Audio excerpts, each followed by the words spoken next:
छाड़ी जी थर थर जाइए। नमस्कार मोर गोटे नुआ ब्लॉग को आपण मानक स्वागत। तो वीडियो रे एमती था देखा जाओ आज दिन केमती कौन कटुच। हाँ मस्ती तो बहुत सारा अच्छी बाकी आपण मैंने एमती चैनल रे था तो सकाल सकाल मोर भी काम आरंभ हो जाइए। कौनटा थाए यहाँ तो आपण मैंने समस्ते जानते सेटा बापा को खाइबा तापर खाइबा कर सारा पर आउ अन्य कौन काम कर देखा आज दिन केमती कौन कटुच सेटा भी देखा। आज जेहेतु रविवार अच्छे क्या घरे कौन कौन सब आइटम होची निश्चित कमेंट रे कहबे। हमर फोन तो किसी आसी जाऊ नहीं कौन सब आसी के जानी।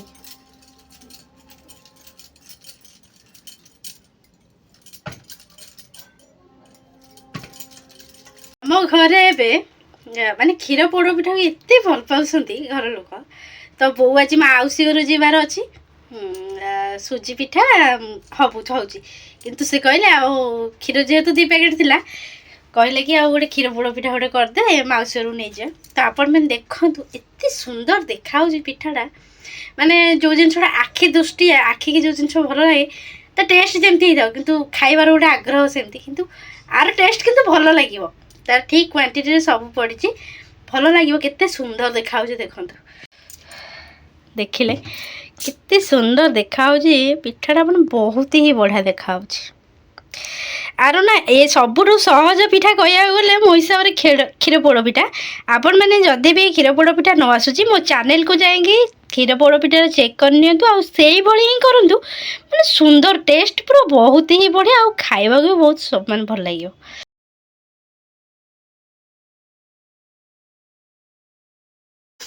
आज गोटे बाहाघरिया जीवार अच्छी मैंने छाड़ी कि मुझे घंटे अध घंटा किंतु से कथा कहीं भावीदेला मत मैंने अबाया लगे ना मुझे छाड़ी जी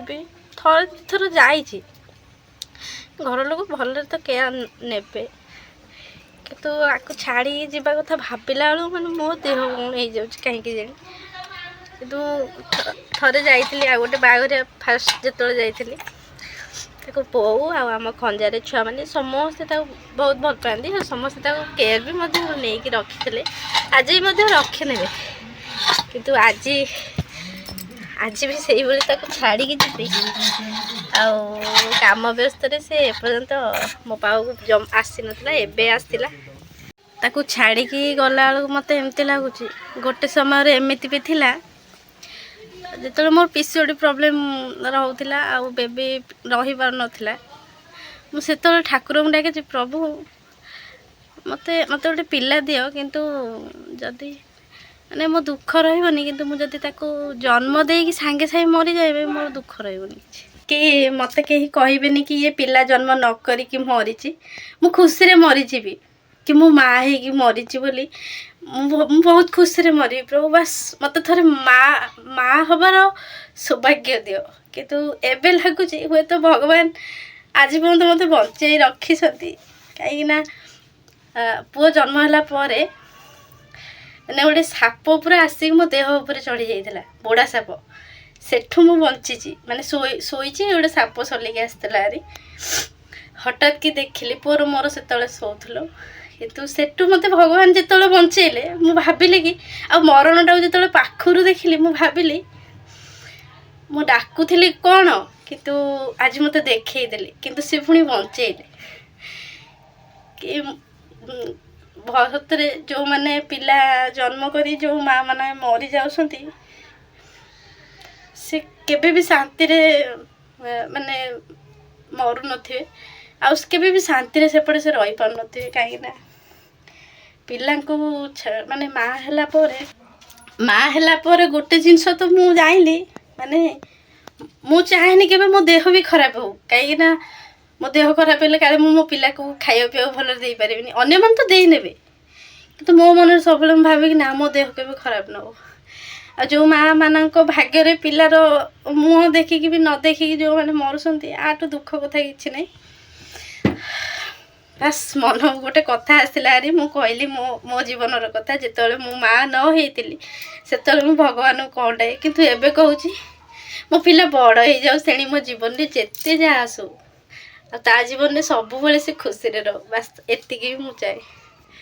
ଗୋଟେ ଜାଗାକୁ ଯିବାର ଖୁସିଟା ଯେତିକି ଥାଏ ତାଠାରୁ ଅଧିକା ଖୁସି ଲାଗେ ଆମକୁ କେହି ଜଣେ ବାଟରେ ଅପେକ୍ଷା କରି ଛିଡ଼ା ହେଇଥାଏ। ହଉ କହ।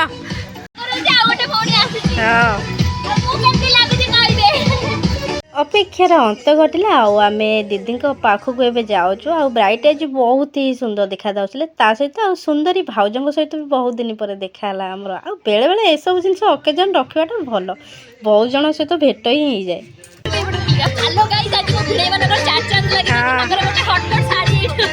ତ ଭୋଜି ସେଣ୍ଟରରେ ଆମର ଦେଖା ହେଇଗଲେ ମୋ ସାନ ମାଉସୀ, ଆଉ ମୋ ସାନ ମାଉସୀ ବହୁତ ହି ବଢ଼ିଆ।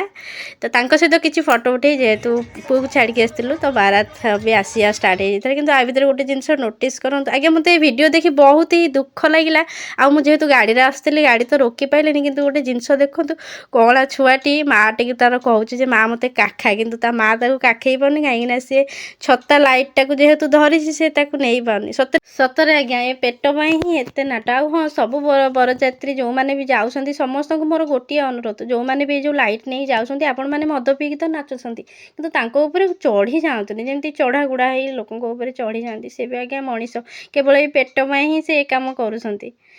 ବାକି ଆଉ କିଛି କହିବା ପାଇଁ ମୋର ଶବ୍ଦ ହିଁ ନାହିଁ, ମୁଁ ଶବ୍ଦହୀନ ହେଇଯାଇଛି ଆଜ୍ଞା ଏ ଭିଡ଼ିଓଟିକୁ ଦେଖିଲା ପରେ।